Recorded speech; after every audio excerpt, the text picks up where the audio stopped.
자, 8단원의 서술형 문제를 만나보는 시간입니다. 서술형 평가 어떤 문제가 있을지 살펴보죠. 1번, 다음 글의 등장인물 중 자신은 누구의 의견에 동의하는지 골라 동그라미 표하고 그 까닭을 쓰시오 했어요. 자, 우선 다음 글의 등장인물들이 각각 어떤 생각을 갖고 있는지 그 의견을 찾아보도록 하겠습니다. 우리 집 감을 왜 허락도 없이 따려고 하시오? 옆집 하인이 말했습니다. 무슨 말인가? 우리 감나무에 달린 감이야. 도련님 댁 감이라고요? 그건 우리 감이에요. 보시다시피 우리 집으로 가지가 넘어왔잖아요. 옆집 하인이 그쪽으로 넘어간 감나무 가지를 자기네 것이라고 우기며 감을 따지 못하게 했습니다. 그런 경우가 어디 있나? 그 감은 우리 것이네. 아무리 담 너머로 가지가 넘어갔어도 감나무는 우리 집에서 심고 갖고 왔기 때문이야. 오성은 어이없다는 듯이 옆집 하인에게 말했습니다.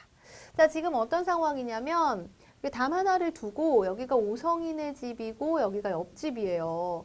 그런데 오성이네 집에 감나무가 있단 말이죠. 근데 이 감나무의 가지 중에 하나가 이렇게 옆집으로 간 겁니다.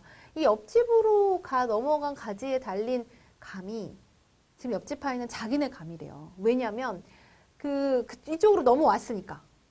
자기 집 쪽으로 넘어간 감나무 가지는 자기네 것이다 라는 겁니다.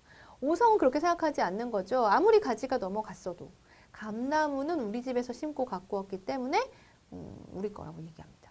자, 여러분, 이 옆집 하인과 오성이 중에서 여러분은 누구의 의견이 맞다고 생각하는지, 그러니까 여러분의 의견과 비슷한 의견을 가진 인물을 찾고 골라 동그라미 하고요.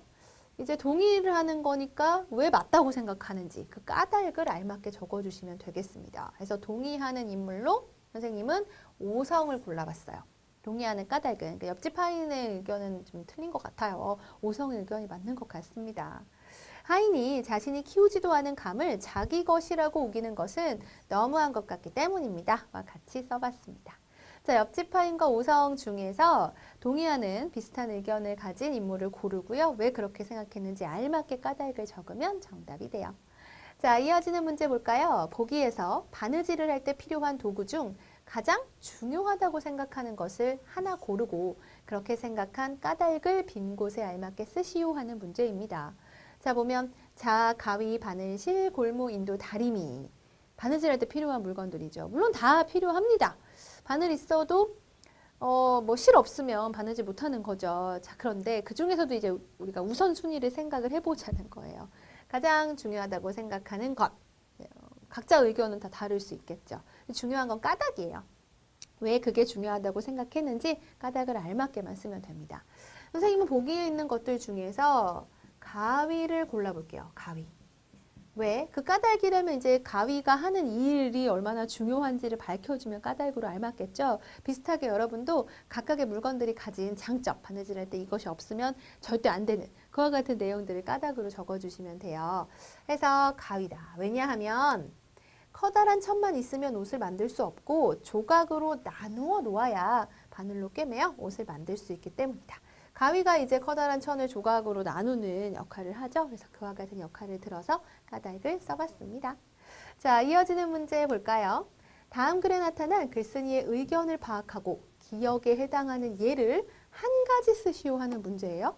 자, 글을 보면 우리는 일회용품을 덜 써서 깨끗한 지구를 만들어야 합니다가 이 글에 나타난 글쓴이의 의견인 거죠. 지금까지 살펴본 것은 우리가 생활 속에서 실천할 수 있는 일입니다. 이 밖에도 우리가 할 수 있는 일을 찾아보면 여러 가지가 있습니다. 지구를 가꾸는 것은 우리 모두 해야 할 일입니다. 우리가 함께 노력한다면 깨끗한 지구를 만들 수 있습니다. 자, 이 글에 나타난 글쓴이의 의견은 일회용품을 덜 써서 깨끗한 지구를 만들자라는 건데요. 그렇다면 우리가 생활 속에서 실천할 수 있는 일회용품을 덜 쓰는 일, 무엇일지 생각해서 적어주시면 되겠죠. 자, 우선 글쓴이의 의견은 우리는 일회용품을 덜 써서 깨끗한 지구를 만들어야 합니다 하고요. 그것에 해당하는 예, 그러니까 우리가 생활 속에서 실천할 수 있는 일을 써야 돼요. 일회용품을 덜 쓰는 방법인데 생활 속에서 실천할 수 없다면 답이 될 수가 없겠죠.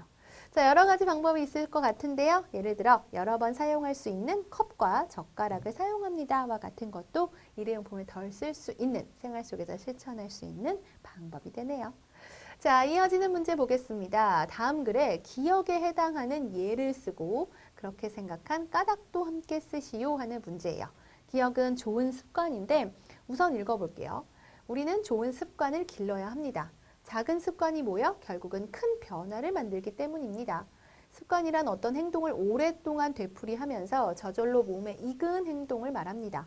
예를 들어 꾸준히 일기를 쓴다든가 말을 바르고 곱게 하는 것, 몸을 깨끗이 잘 씻는 것 따위는 작지만 좋은 습관입니다. 좋은 습관이 무엇인지를 알아보고 좋은 습관을 기르려고 노력해 봅시다예요. 작은 습관이 모여 결국은 큰 변화를 만들기 때문에 좋은 습관이 길러야 한대요. 좋은 습관을. 그렇다면 어떤 습관이 우리의 삶을 좀 더 발전하게 좋은 방향으로 가게 할 수 있을까? 이것을 생각해 본다면 기억에 해당하는 예를 떠올려 볼 수 있겠죠. 다양한 답들이 나올 수 있을 것 같습니다. 예를 들어 규칙적으로 생활하는 습관입니다. 이거 참 좋은 방법이죠. 자, 이것이 왜 좋은 습관인가? 그 까닭을 알맞게 적어 주어야 해요. 그래서 규칙적으로 생활하면 몸과 마음이 건강해지기 때문입니다. 기억에 해당하는 예를 쓰고 이렇게 했을 때 어떤 점이 좋아지는가와 같은 것들을 까닭으로 적어주면 정답이 됩니다.